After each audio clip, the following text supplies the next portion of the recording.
Doctor BR Ambedkar సార్వత్రిక విశ్వవిద్యాలయం degree మొదటి సంవత్సరం బిఏ బీకామ్ బిఎస్సిలో ఎంఐఎల్ తెలుగు చదువుతున్న విద్యార్థులకు స్వాగతం. ఎంఐఎల్ తెలుగు మొదటి సెమిస్టర్లో 6వ పాఠంగా ఉన్నటువంటి నిఘంటువుల గురించి తెలుసుకున్నాం. నిఘంటువులు అంటే ఏంది? డిక్షనరీ. డిక్షనరీ అంటే ఏంది? నిఘంటు అంటే డిక్షనరీ, డిక్షనరీ అంటే నిఘంటు అంతేనా? అది చెప్పాలి. నిఘంటు అని అంటే మనకు అర్థాలు తెలియని పదాలకు అర్థాలు రాసి ఉన్నటువంటి పుస్తకాన్ని నిఘంటువు అని చెప్పేసి అంటారు. ఓకేనా? మరి ఏ పదాలకు అర్థాలు తెలివై? కఠినమైన పదాలకు అర్థాలు తెలియదు, వేరే భాష పదాలకు అర్థాలు తెలియదు, సొంత భాష పదాలకు తెలుసా? కూడా తెలియదు. సొంత భాష పదాలకు కూడా అర్థాలు తెలియదు. ఎందుకు తెలియదు? ఇప్పుడు మనం మాతృభాష కదా, తెలుగు మాతృభాషనే కదా. తెలుగు పదాలకు కూడా అర్థాలు తెలియకపోవడానికి కారణాలు ఏమై ఉంటాయి? మనము అన్ని పదాలను నిత్య జీవితంలో నిత్య వ్యవహారంలో వాడము. మన భాషా పదాలు అయినప్పటికీ వాడము. అర్థమైందా?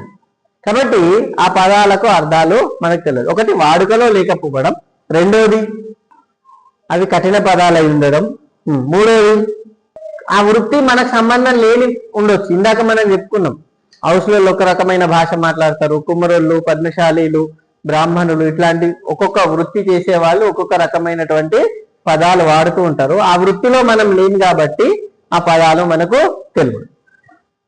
సిటీలో కొన్ని పరిసరాలు ఉంటాయి, అవి పల్లెటూళ్ళలో కనిపించవు. కాబట్టి పల్లెటూళ్ళల్లో ఉన్నటువంటి పరిసరాలు ఆ పరిసరాలకు ఉన్న పేర్లు సిటీలో దొరకవు. సిటీలో ఉండేటువంటి పరిసరాలు పల్లెటూళ్ళల్లో ఉండవు. కాబట్టి ఈ పదాలు వాళ్ళకు తెలియదు, వాళ్ళ పదాలు వీళ్లకు తెలియకపోవడానికి అవకాశం ఉన్నది. తర్వాత ప్రాచీన కాలంలో పదాలు వాడి ఉంటారు, ఇప్పుడు ఆధునిక కాలంలో వాడకపోవచ్చు. అర్థమైంది? ఇంకొకటి, ఒక్కొక్క ప్రాంతంలో ఒక్కొక్క అది చేయొచ్చు. కుళాయి అంటే ఏంటి? నల్ల. ట్యాప్, ఇంకా పంపు కట్టేరా అంటారు. అంటే ఏంటి? నల్ల బండి అని అర్థం. అంటే కుళాయి అన్న, పంపు అన్న, నల్ల అన్న ఇప్పుడు వాడుతున్నటువంటి ట్యాప్ అనే మీనింగ్ లోనే వాడుతూ ఉంటాం. అవునా? అన్ని పదాలు అందరికీ తెలియకపోవచ్చు.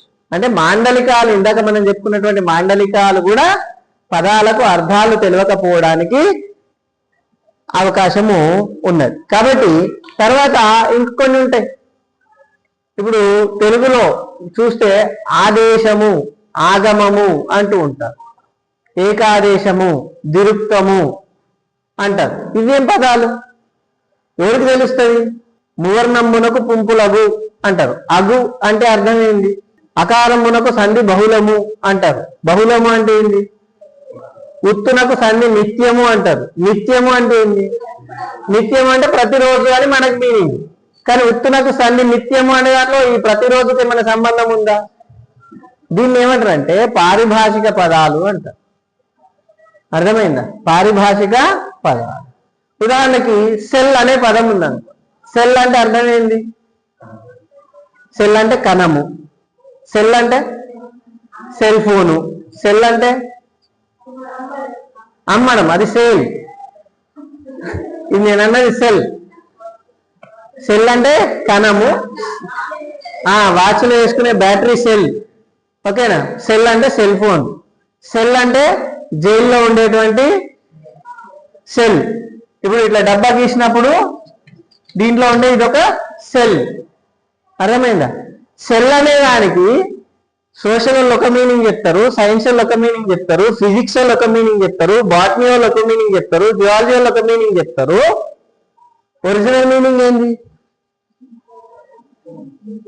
అన్నీ అదే. అంటే ఆయా పారిభాషిక పదాలను బట్టి దాని యొక్క అర్థం మారుతుంది. నువ్వు సెల్ అని చదివినప్పుడు సోషల్ చదువుతున్నావు అనుకో, పోలీస్ స్టేషన్లో ఉండేటువంటి సెల్ అని గుర్తుపెట్టుకోవాలి. ఒక జీవశాస్త్రం చదువుతున్నప్పుడు సెల్ అంటే అది ఒక జీవ కణంగా గుర్తుపెట్టుకోవాలి. ఫిజిక్స్ చదువుతున్నావు అనుకో, సెల్ అంటే ఒక బ్యాటరీ అని గుర్తుపెట్టుకోవాలి. అర్థమైందా? కాబట్టి ఇట్లా ఒక్కొక్క పారిభాషిక పదాలకు అర్థాలు వేరే ఉంటాయి. అవి అందరికీ తెలియాల్సిన అవసరము లేదు. ఓకేనా? తర్వాత వివిధ రంగాలైనటువంటి ప్రత్యేకమైనవి ఉంటాయి. ప్రత్యేకమైనటువంటి పనులు ఇందాక మనం చెప్పుకున్నాం. అట్లాంటివి ఉన్నప్పుడు కూడా అందరికి తెలియాల్సిన అవసరం లేదు. ఇట్లా సొంత భాష అయినప్పటికీ అనేక పదాలు మనకు తెలియకపోవచ్చు, పదాలకు అర్థాలు తెలియకపోవచ్చు. అట్లా మనకు తెలియని పదాలు లేదా పదాలు తెలిసి అర్థం సరిగ్గా తెలియకపోతే కూడా దాన్ని డిక్షనరీలో నిఘంటువులో చూడొచ్చు. ఒక్కొక్కసారి ఒక్కొక్క పదానికి అనేక అర్థాలు ఉంటాయి. అర్థమైందా? ఇప్పుడు కరము అనే పదం ఉన్నది. కరము అంటే అర్థమైంది చేయి, అదొకటి తెలుసు మీకు. కరము అంటే ఏనుగు తొండము, కరము అంటే సూర్యకిరణము, కరము అంటే చెట్టు మొదలు. ఇవన్నీ తెలియదు కదా. అంటే ఒక్కొక్క పదానికి అనేక అర్థాలు ఉండొచ్చు, ఒక అర్థానికి అనేక పదాలు ఉండొచ్చు. కాబట్టి అన్ని పదాల యొక్క అన్ని అర్థాలు మనకు తెలియకపోవచ్చు. అట్లా ఉంటే ఆ పదాల యొక్క అర్థాలు తెలుసుకోవడం కోసం మనము నిఘంటువుల సహాయం తీసుకుంటాము. దాన్ని ఇంగ్లీష్లో డిక్షనరీ అని చెప్పేసి అంటారు, తెలుగులో పదకోశము అని చెప్పేసి, అనుశాసనము అని చెప్పేసి, అభిధానము అని చెప్పేసి అంటారు. ఒక్కోసారి పదానికి అర్థం తెలియకపోవడానికి ఇంకో కారణం కూడా ఉంటుంది. ఉదాహరణకు ఇప్పుడు ఆ వెనుక కూర్చున్న వాళ్ళు చీర కట్టుకున్నారు. చీర అంటే ఏంటి? చీర ఇప్పుడు కట్టుకున్నది చీర. కానీ రామాయణంలో రాముడు నార చీరలు కట్టుకొని పోయిండు అంటారు. రాముడు ఎందుకు చీర కట్టుకున్నాడు సార్? డౌట్ వచ్చిందా లేదా? చీర రాముడు ఎందుకు కట్టుకున్నాడు? సీత కట్టుకోవాలి కదా. రాముడు, లక్ష్మణుడు, సీత నార చీరలు ధరించి అడవిలోకి వెళ్ళారు అని చదువుకున్నాం మనం. మొగలు ఎందుకు చీర కట్టుకుంటారు సార్? ఇషి అంటారు. నిజానికి చీర అంటే ఇప్పుడు స్త్రీలు ధరించే ఒకానొక వస్త్రం యొక్క విశేషణం. అర్థమైందా? కానీ పాతకాలంలో చీర అంటే వస్త్రం, బట్టలు ఏవైనా సరే. అర్థమైందా? వీటిని కూడా చీరలు అని, మొగోళ్ళు కట్టుకునేటి కానీ ఆడలు కట్టుకునే అన్నిటినీ చీరలనే అనేవాళ్ళు. అర్థమైందా? కాబట్టి నారతో తయారు చేసిన వస్త్రాలు ధరించింది కాబట్టి నార చీరలు అంటారు. అంటే ఏంటి? అప్పుడు అర్థము విస్తృతంగా ఉండేది. ఇప్పుడు అర్థము మొత్తం బట్టల నుంచి ఆడళ్ళు కట్టుకునే ఒకానొక వస్త్రం దగ్గరికి వచ్చింది కాబట్టి దీన్ని అర్ధ సంకోచము అంటారు. ఇంత పెద్దగా ఉన్న అర్థం కాస్త ఏమైంది? ఇంత చిన్నగా అయింది, అంటే సంకోచమైంది. దీన్ని ఏమంటారు? అర్ధ సంకోచము అంటారు. అర్థమైంది? చెంబు అనే పదం తెలుసా? చెంబు ఏంది? చెంబు అంటే చెంబు ముంత దేంతో చేస్తారు? రబ్బర్ ముంత, స్టీల్ ముంత, ఇత్తడి ముంత, రాగి ముంత, రాగి చెంబు, ఇత్తడి చెంబు, రబ్బర్ చెంబు. మొన్నటి వరకు స్వచ్ఛ భారత్ రాకముందు అందరు చెంబు పట్టుకునే పోయేది. అర్థమైందా? సిటీలలో కూడా పొద్దున్న లేవగానే చెంబు పట్టుకునే పోయేది. అర్థమైందా? అన్ని రకాల చెంబులు అలా కనిపించేది. తర్వాత బాటిల్ వచ్చినాయి అంటే అది వేరే విషయం. ఓకేనా? చెంబు అంటే అర్థమైంది ఇంతకు తెలుసా? చెంబు అనే పదము కెంపు అనే పదం నుంచి వచ్చింది.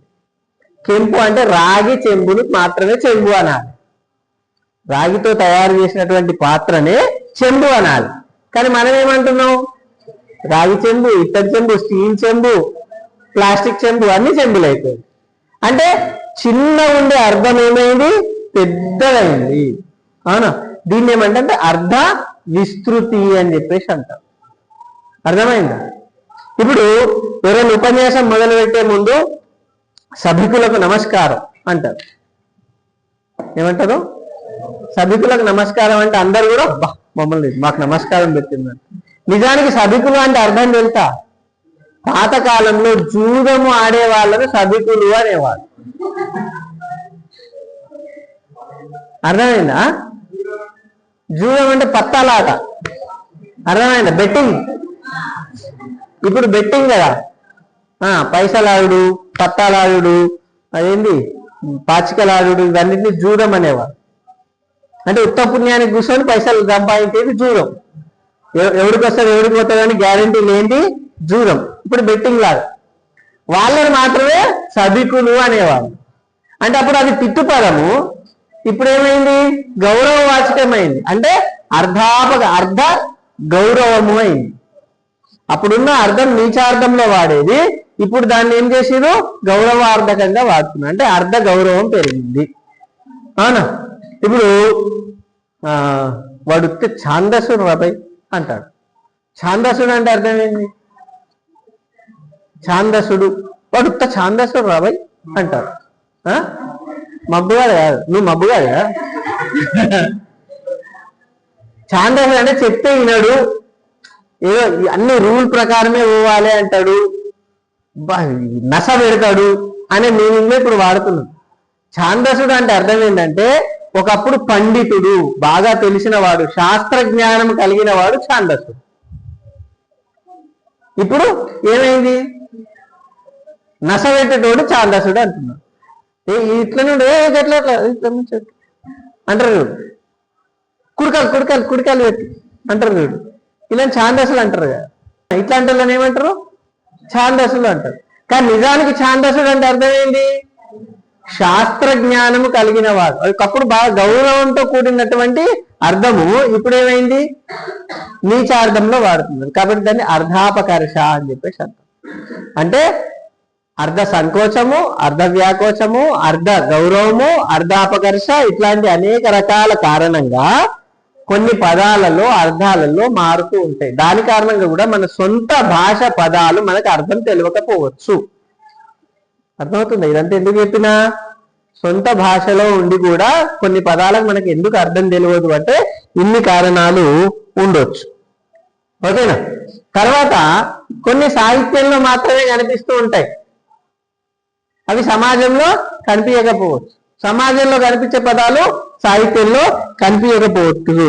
కాబట్టి భాష అనేక రకాల మార్పులు చెందుతూ ఉంటుంది, భాష పరిణామము చెందుతూ ఉంటుంది. కాబట్టి భాషా పరిణామము కోసము, భాషలో వచ్చే మార్పులను తెలుసుకోవడం కోసం నిఘంటువులు అనేటువంటిది మనకి అవసరం వస్తాయి. మీరు చూడండి, ఈనాడు పేపర్లో ఒక పదం వస్తుంది, జిల్లా పాలనాధికారి వినయ్ కృష్ణారెడ్డి ఈ విధంగా అన్నారు అంటారు. ఈ పాలనాధికారి అనే పదం ఎడికెళ్ళి వచ్చింది? ఎవరు పాలనాధికారి? కలెక్టర్.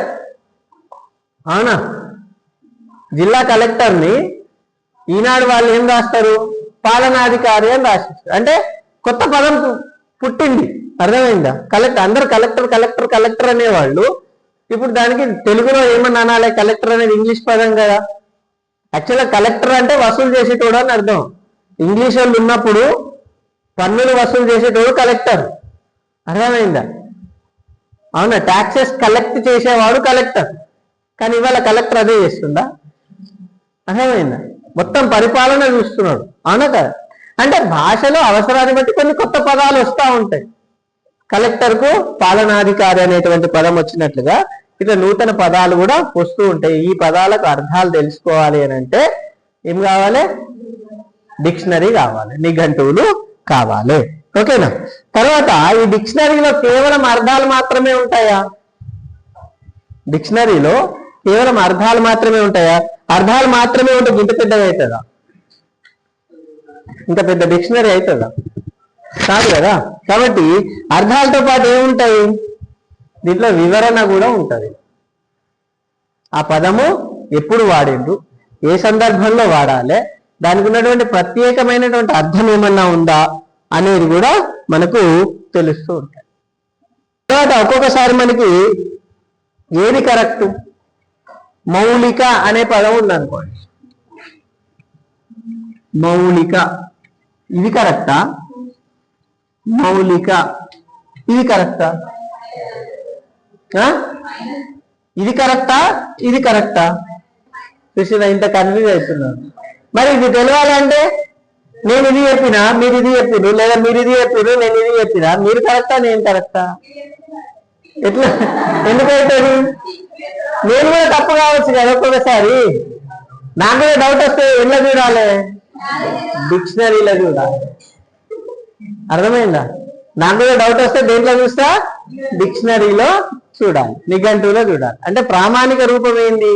మౌలిక అంటే మూలమైనది అని అర్థం. మూలమైనది. ఇలా ఏది ఉంది? అవునా? మూలమైనది మౌలికం. అవునా కదా? మూలాలో ఇలా ఉంది కాబట్టి ఇలానే కరెక్ట్. అర్థమైందా? అంటే ఒక శబ్దం ఎట్లా ఉత్పత్తి అయింది, దాని యొక్క వ్యుత్పత్తి ఎట్లా ఉంది అనేది కూడా డిక్షనరీ చెప్తుంది. అరే జడ ఇది కరెక్ట్, జల్లెడ ఇది కరెక్ట్. అర్థమైందా? కాబట్టి ప్రామాణికమైన రూపం ఏది? ధృవతార, ధృవతార, ధృవతార, ధృవతార. ఏది కరెక్ట్? ఫస్ట్ సెకండ్ కాదు, డిక్షనరీలో ఏముంటే అది కరెక్ట్. అర్థమైందా? ఇది కరెక్ట్, కానీ ఇదే కరెక్ట్, ఇదెందుకు కాదు? ఇది కూడా ధృవతార, ఇది కూడా ధృవతార కదా, అవునా కాదు? అంటే ప్రామాణికమైనటువంటి రూపము అది తయారు కావడానికి ఎట్లా ఉంది అనేటువంటి దాంతో పాటు అది కొత్త పదాలను కూడా సృష్టించడానికి అవకాశము డిక్షనరీల ద్వారా మనకు తెలుస్తూ ఉంది. మరి డిక్షనరీలో చూడాలంటే ఏంటి? డిక్షనరీ ఎట్లా చూడాలి? డిక్షనరీలో ఎట్లా ఉంటాయి పదాలు? ఇప్పుడు నేను ఈ పదం లెంకాలే, ఎట్లా చూడాలి? ఏడ చూడాలి? ఇప్పుడు దీంట్లో మొదటి అక్షరం నుంచి, మొదటి దాని నుంచి ధృవ ధృవ ధృవ ధృవ అనుకుంటే ఒక్కొక్క అక్షరం చూడాలనా? డైరెక్ట్ దా దగ్గరికి పోవాలి, అవునా కదా? దా ఏడుందో చూసుకొని తర్వాత పెద్ద దా దగ్గరికి పోవాలి, అంటే మహాప్రాణాక్షరమైన దా దగ్గరికి పోవాలి. తర్వాత దూదు, తర్వాత రూతం దగ్గరికి పోవాలి, అవునా? ధ్రువ అని ఉన్నది, ధ్రువ అని ఉన్నది. అంటే డైరెక్ట్ గా అక్కడికి వెళ్ళిపోవచ్చు, ఇవన్నీ పేజీలు తిరిగాల్సిన అవసరము లేదు. ఇట్లా ఇది చూడడానికి మనకున్న ఆధారం ఏమిటి? దీన్ని ఏమంటారంటే అకారాది పట్టిక అంటారు. అకారాది పట్టిక లేక అకారాది క్రమం. అర్థమైంది? అకారాది క్రమం అంటే ఇంగ్లీష్ లో ఆల్ఫాబెటికల్ ఆర్డర్, ABCDEFGH అనేది ఇంగ్లీష్ లో మనకి తెలుసు, ఆల్ఫాబెటికల్ ఆర్డర్. తెలుగులో అంత ఈజీయా? ఆల్ఫాబెటికల్ ఆర్డర్ చూసుడు కరెక్ట్. ఫస్ట్ ఈ అక్షరాలు చూస్తాం, ఏముందంటే అది ఇది సేమ్ ఉన్నప్పుడు ఇది చూస్తాం, ఇది కూడా సేమ్ ఉన్నాయి ఇది చూస్తాం. కానీ ఇంగ్లీష్, తెలుగులో ఇంత డివైడ్ చేసుకొని చూడాలి, ఒక్కొక్క అక్షరాన్ని అచ్చు హల్లుగా విభజించుకొని చూస్తే తెలుస్తుంది అకారాది పట్టిక. మరి మనకు అకారాది పట్టిక వచ్చదా? వాళ్ళు వస్తాయా? Sir degree first year sir, మేము వాళ్ళు రాకపోతే ఎట్లా సార్ అంటాడు మనం. అంటే అకారాది క్రమం చూడాలి. అకారాది క్రమం చూడాలి అంటే మనకి ఏం రావాలి? వాళ్ళు రావాలి. అకారాది క్రమం తెలుసా మీకు? అకారాది క్రమం చూసేటప్పుడు వాళ్ళు రాస్తాం. మనకి వర్ణమాల స్టార్టింగ్ లో చెప్పుకున్నాం. వర్ణమాల ఎన్ని రకాలు?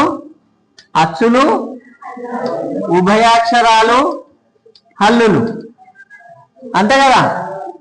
3 రకాలుగా ఉంటాయి. అచ్చులు ఏం నుంచి? ఆ నుంచి అవ్ వరకు. ఇందాక మీరు లులు లేవు అన్నారు, అవి కూడా కలుపుకుంటే మొత్తం 16 అచ్చులు అయితే, అంతేనా? ఓకేనా? తర్వాత 3 ఉభయాక్షరాలు, ఓకేనా? 16 3 ఉభయాక్షరాలు 19. తర్వాత ఇవి స్పర్శాలు 27, స్పర్శాలు 27, ఓకేనా? ఉష్మాలు 4, అంతస్థాలు 6, మొత్తం ఎన్ని అయినాయి? 56 అయినాయా? ఇవేంటి? ఉష్మాలు, ఇవి అంతస్థాలు, ఓకేనా? అవేంటి సార్?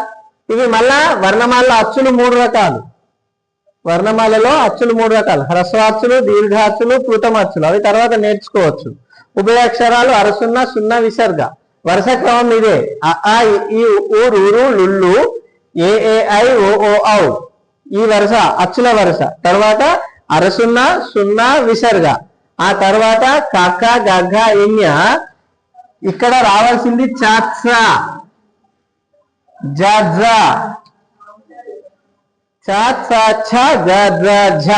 దంత్య చజలు అంటారు దీన్ని, ఓకేనా? దంత్య చ దంత్య చజలు. మరి ఇవి 2 పెడితే ఇప్పుడు ఎన్ని అయినాయి? ఎక్కువైపోయినాయి కదా, ఇంకోటి 57 అయినాయి, అవునా? ఇక్కడ క్ష ఉంది, ఈ క్ష లేదు. క్ష అంటే ఏంది? మామూలుగా మనం చెప్పుకున్నది ఏంది? ఒక అచ్చు ఒక హల్లు ఉంటే అక్షరం కు ప్లస్ ఆ క, ఇది సామాన్యమైనటువంటి అక్షరం. క్ష ఏమైంది? కు ప్లస్ షు ప్లస్ ఆ క్ష అయింది. అంటే ఏంటి? ఇది సంయుక్తాక్షరం. సరళాక్షరము, ద్విత్వాక్షరము, సంయుక్తాక్షరము, సంక్లిష్టాక్షరం అని నేర్చుకున్నాం, వాళ్ళు నేర్చుకున్న రోజు. ఓకేనా? ఇట్లా సంయుక్తాక్షరాలను కూడా ఆలలో పెట్టేస్తే అన్ని ఒత్తులు పెట్టి కూడా ఇంకా పెద్దగా అయిపోతాయి కదా. కాబట్టి క్ష అనేటువంటిది వర్ణమాలలో లేదు. మనం నేర్పిస్తాం కదా సార్ పిల్లలకి, చిన్న పిల్లలు ఉన్నప్పుడు నేర్పిస్తాము. ఇది వర్ణమాలలో భాగం కాదు అని పెద్దగా అయిన తర్వాత మనం గుర్తుపెట్టుకోవాలి. తర్వాత మీరు డిక్షనరీ చూస్తే, డిక్షనరీ చూసిండ్రు ఎప్పుడన్నా ఓన్గా? ఇప్పుడు ఈడ చూసుడు కాదు, డిక్షనరీలో ఏదైనా పదం చూసిందా? లాస్ట్ పదాలు ఏముంటాయి? లాస్ట్ పదం ఇక్కడ ఏమున్నది? లాస్ట్కు బండిగా ఉన్నది. కానీ ఇక్కడ చూడండి, బహుజనపల్లి సీతారామయ్య రాసిన ప్రామాణికమైనటువంటి శబ్దరత్నాకరం లాస్ట్ ఏమున్నది చూడండి మీరు. హా, హాకు సంబంధించిన పదాలు ఉన్నాయి.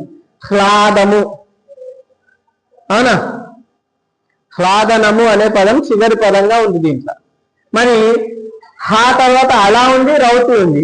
వీటితో పదాలు లేవా? దీంట్లో హా ఉంది కదా, హా తర్వాత అలా అక్ష రౌతి ఉండాలి కదా. అక్ష లేదనుకున్నాం, ఓకే తీసేద్దాం. ఈ అక్షర పదాలు ఎక్కడ వస్తాయి? కా దగ్గర వస్తుంది.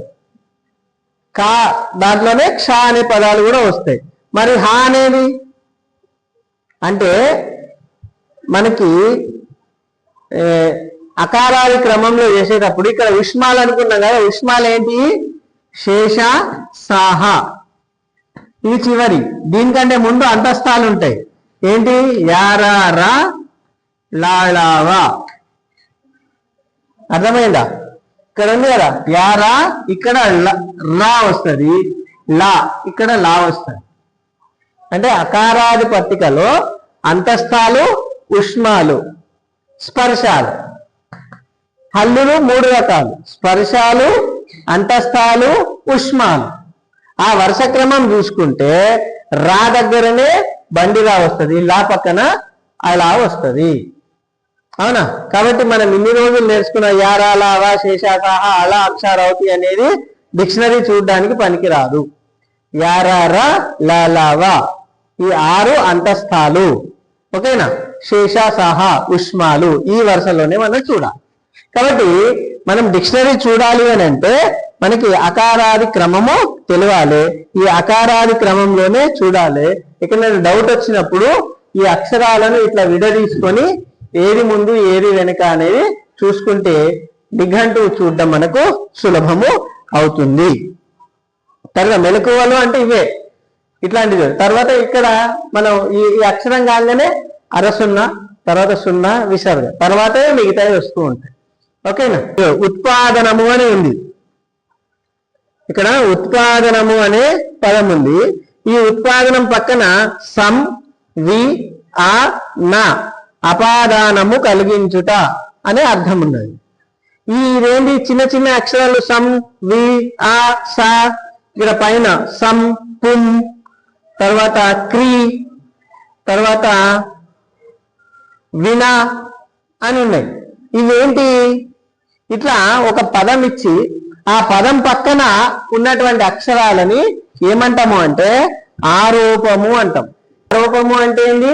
ఒక డిక్షనరీలో ఒక పదం ఇచ్చి ఆ పదం పక్కన కొన్ని పొల్లు అక్షరాలు ఇస్తారు. ఆ పొల్లు అక్షరాలు ఎన్నైనా ఇవ్వచ్చు, ఆ డిక్షనరీ రాసినోడు ఇష్టం. అవునా? ఆ పొల్లు అక్షరాలు ఏమేమి చెప్తాయి అని అంటే సంక్షిప్తంగా డిక్షనరీ ప్రారంభంలో దాని మీనింగ్స్ చెప్తారు.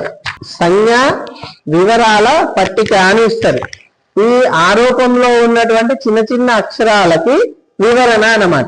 ఇక్కడ చూడండి, ఇక్కడ అకారాంతము అని ఉన్నది. ఆ అంటే అర్థం ఏంటి? అది అకారాంతంగా ఉన్నటువంటిది.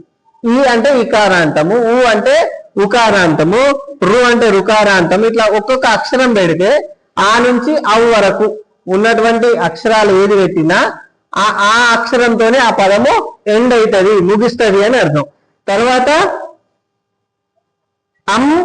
ప్రే అని ఉన్నది. అంటే ఏంది? అంతర్భావిత ప్రేరణము. క్రి అని ఉన్నది, అసమాపక క్రియ. అవ్య అంటే అవ్యయము. అంటే ఆంగ్లేయ పదము. ఉప అంటే ఉపసర్గ. ఉదా అంటే ఉదాహరణము. ఉభ అంటే ఉభయము. ఏ అంటే ఏకవచనము. బ అంటే బహువచనము. క్రి అంటే క్రియ. గ్ర అంటే గ్రామ్యము. ఇట్లా ఉంటాయి అవి. దాంట్లో వీళ్ళు ఏ పదాలు వాడిండ్రు, సంక్షిప్తంగా ఏవేవి వాడిండ్రు అనేది మనకి ప్రారంభ పేజీల్లో ఇస్తారు. అవునా? దాన్ని ఏమంటారు? ఆరోపము అంటారు. ఒక్కొక్క ఆరోపంలో ఏమేమి ఉండొచ్చు? ఆరోపణలో ప్రధాన ఆరోపం ఉంటది. అంటే ఏంటి? అది ఏ భాషా భాగానికి సంబంధించింది. అంటే నామవాచకమా, సర్వనామమా, క్రియనా, క్రియా విశేషణమా, క్రియా ఇది సమాపక్రియనా, అసమాపక్రియనా, ఓకేనా? తర్వాత ఇట్లాంటి దాన్ని. తర్వాత వ్యాకరణ విభాగము, అవి ఏ మూల భాష, దాని యొక్క అర్థము, అర్థం తర్వాత దాని యొక్క వివరణ, అర్థం తర్వాత దాని వివరణ, అది ఏ సందర్భంలో వాడతారు అని, ఆ అర్థంతోనే వాడే ఒక పదప్రయోగం, ఒక వాక్యం కూడా ఇస్తారు. తర్వాత దానికి బొమ్మ కూడా ఇస్తారు, వ్యతిరేకార్థకం ఇస్తారు. చూడు అంటే దీనికి సంబంధించిన ఇంకా వివరణ ఫలానా పదం దగ్గర ఉంది అని కూడా చూడు అనే పదం ఇస్తారు. దాని యొక్క వ్యుత్పత్తి ఇస్తారు. తర్వాత ఒక్కొక్కసారి లేబుల్స్ ఇస్తారు. లేబుల్స్ అంటే తి అని ఇచ్చింది అనుకో, అది తిట్టు పదము అని అర్థం. అశ్లీ అని ఇస్తాడు. అశ్లీలమైన పదము బయటకు పలకకండి అని చెప్తారు అన్నమాట. అప్పుడప్పుడు యూట్యూబ్ లో చూసినప్పుడు యూజ్ హెడ్సెట్ అని పెడతారు కదా, అది బూతులు చెప్పేటోళ్ళు. అట్లాంటివి అనమాట. అశ్లీ అనే పదము. ఇదైనా పక్కా తెలుసు కూడా ఏదైనా భూత పదం ఉంటుంది. అంటే భాషలో అన్ని రకాల పదాలు ఉంటాయి. అట్లాంటప్పుడు దీన్ని అశ్లీల పదము అని లేదా తిట్టు పదము అని పెడతారు. అంటే దాన్ని బయటకు పలకకండి, మీరు మీ అర్థం కోసమే చదువుకోండి అని అర్థం. తర్వాత రస అని ఉందనుకో, అది రసాయన శాస్త్రము అని. ష అని ఉందనుకో, భౌతిక శాస్త్రము అని. అట్లా ఏ శాస్త్రానికి సంబంధించిందో ఆ శాస్త్రం పేరు కూడా ఉంటుంది. ఇట్లా ఒక పదానికి సంబంధించి అనేకమైనటువంటి వివరాలు మనకి నిఘంటువుల్లో తెలుస్తాయి. ఈ నిఘంటువుల్లో అనేక రకాల నిఘంటువులు ఉంటాయి. ప్రారంభంలో ఉన్నటువంటి నిఘంటువులు పద్య రూపంలో వచ్చినాయి. తెలుగులో మొట్టమొదటి నిఘంటువు 17వ శతాబ్దంలో వచ్చింది. పైడిపాటి లక్ష్మణ కవి ఆంధ్రనామ సంగ్రహము అనే పేరుతో. ఎవరు? పైడిపాటి లక్ష్మణ కవి అనేట ఆయన ఆంధ్రనామ సంగ్రహం అనేటువంటిది 17వ శతాబ్దంలో తీసుకొచ్చింది. ఇది మొట్టమొదటి పద్య నిఘంటువు. తర్వాత ఆడిరమ సూర్యకవి ఆంధ్రనామ శేషము అని తీసుకొచ్చాడు. అంటే ఆంధ్రనామ సంగ్రహంలో చెప్పగా మిగిలిపోయిన పదాలను ఈయన ఆంధ్రనామ శేషం, అందులో లేని పదాలు కూడా నేను కొన్ని చెప్తున్నాను అని ఆడిరమ సూర్యకవి రెండవ నిఘంటువు తీసుకొచ్చిండు. తర్వాత కస్తూరి రంగకవి సాంబ నిఘంటువు అనే ఒక పుస్తకాన్ని తీసుకొచ్చిండు. ఇట్లా ఈ నిఘంటువులో ఉండేటువంటి భాగాలని వర్గాలు అని చెప్పేసి అన్నారు. వర్గులు, వర్గాలు కాదు వర్గులు. దాంట్లో జంతు వర్గు, మానవ వర్గు, దేవ వర్గు, జంగం వర్గు, స్థాన వర్గు, స్థావర వర్గు, నానార్థ వర్గు అని చెప్పేసి అన్నారు. అంటే జంతువుల గురించి చెప్పేటి అన్ని పదాలన్నీ జంతువుల వర్గులో ఉంటాయి. మానవుల గురించి చెప్పేటివి మానవుల వర్గులో ఉంటాయి. దేవతల గురించి చెప్పేటివి అన్ని దేవ వర్గు లోపల ఉంటాయి. స్థావరాలు అంటే ఒకరి దగ్గర ఉండేటి, జంగమాలు అంటే తిరిగేటి. అర్థమైంది? ఇట్లా పద్యాలలో అకారాది క్రమంలో ఉండేది కాదు. పద్యాల్లో వచ్చినటువంటి నిఘంటువు చూడడము ఇంత ఈజీ కాదు. ఆ జంతువు అనుకో జంతు వర్గులో లెంకాలి, మానవ సంబంధించిన అనుకో మానవ వర్గులో లెంకాల్సి వస్తుంది. తర్వాత వచ్చినటువంటిది ఈ అకారాది క్రమంలో ఉండేటువంటి నిఘంటువు. దాంట్లో మామిడి వెంకనార్య అనేట ఆయన ఆంధ్రదీపిక అనేటువంటి గ్రంథాన్ని తీసుకొచ్చిండు 1816లో. అంటే 19వ శతాబ్దం ప్రారంభంలో మామిడి వెంకనార్యుడు ఆంధ్రదీపిక అనేటువంటి ఒక డిక్షనరీని తీసుకొచ్చిండు. అది మొట్టమొదటి అకారాది పదంతో ఉన్నటువంటి. తర్వాత వచ్చింది 1885లో. ఇది బహుజనపల్లి సీతారామాచార్యులు రాసినటువంటి శబ్దరత్నాకరము. అప్పటి నుంచి ఇప్పటి వరకు కూడా పరమ ప్రామాణికమైనటువంటి సిద్ధాంత నిఘంటు గ్రంథం. ఓకేనా? ప్రతి ఒక్క విద్యార్థి దగ్గర ఉండాల్సినటువంటి గ్రంథం ఇది. ఓకేనా? ఇది శబ్దరత్నాకరము. దీన్ని 1951లో నిడదవోలు వెంకట్రావు కొన్ని పదాలను మళ్ళీ జోడించిండు. తర్వాత ఆంధ్ర వాచస్పత్యం అని కోట్రా శ్యామల కామశాస్త్రి అనేట ఆయన ఇంకో పుస్తకం తీసుకొచ్చిండు. సూర్యరాయాంధ్ర నిఘంటు వచ్చింది, తర్వాత లక్ష్మీనారాయణీయం అని వచ్చింది, వావిళ్ళ నిఘంటు అని చెప్పేసి వచ్చినాయి. ఇట్లా తెలుగు సంబంధించిన నిఘంటువులు అనేకం ఉన్నాయి. తర్వాత కాలంలో బ్రౌన్య నిఘంటు వచ్చింది, అంటే తెలుగు పదాలకు ఇంగ్లీష్ డిక్షనరీ, తెలుగు పదాలకు ఇంగ్లీష్ మీనింగ్స్ చెప్తారు. దీన్ని ద్విభాషా నిఘంటు అని చెప్పేసి అంటారు. హిందీ తెలుగు, ఇంగ్లీష్ తెలుగు, ఓకేనా, అట్లా ఉండేటోడు. సూర్యరాయాంధ్ర నిఘంటు, తర్వాత ద్విభాషా నిఘంటు, సంస్కృతము తెలుగు, హిందీ తెలుగు, తెలుగు సంస్కృతం, తెలుగు కన్నడ, తెలుగు మరాఠీ, ఇట్లా ఒక భాష పదానికి మరొక భాషలో మీనింగ్ ఏంటి అని. బ్రౌన్య నిఘంటు రెండు రకాలుగా ఉంది, ఇంగ్లీషు తెలుగు బ్రౌన్య నిఘంటు, తెలుగు ఇంగ్లీషు బ్రౌన్య నిఘంటు అని కూడా ఉన్నది. అట్లా తర్వాత వృత్తిపర కోశము అని చెప్పేసి అంటారు. మనం ఇందాక చెప్పుకున్నాం, ఒక్కొక్క వృత్తుల వాళ్ళు ఒక్కొక్క సపరేట్ పదాలు వాడుతూ ఉంటారు, వాటికి సంబంధించిన పదాలన్నీ కలిపి ఒక వృత్తిపర కోశంగా తీసుకొస్తారు. తర్వాత ప్రయోగ సూచికలు, విజ్ఞాన సర్వస్వాలు, పద ప్రయోగ కోశాలు అని ఉంటాయి. అర్థమైంది? అట్లా వృత్తిపర కోశాల్లో ఇది కూడా తెలుగు సాహిత్య విమర్శ పదాల డిక్షనరీ, సాహిత్య విమర్శలో వచ్చేటువంటి ప్రత్యేకమైన పదాలన్నింటినీ కలిపి ఒక డిక్షనరీ రూపంలో తీసుకొచ్చింది. అర్థమైందా? అంటే ఇది ఒక శాస్త్రానికి సంబంధించి. అట్లనే రసాయన శాస్త్ర పదాల నిఘంటువు, భౌతిక శాస్త్ర పదాల నిఘంటువు, అర్థమైందా, అట్లాంటివి కూడా ఉంటాయి. తర్వాత విజ్ఞాన సర్వస్వాలు అయినటువంటి కొన్ని అవసరాల కోసం కొన్ని నిఘంటువులు తీసుకోండి. ఇది పూర్వగాథా లహరి. పూర్వగాథా లహరి అంటే ఏంటి? మనకి చదువుతూ ఉన్నప్పుడు ఒక క్యారెక్టర్ కనిపిస్తుంది అనుకోండి, ఉదాహరణకు సుశ్రుతుడు అనేది, లేదా ఇంకోటి ఏమున్నది, జాబాలి అనే పేరు వచ్చింది.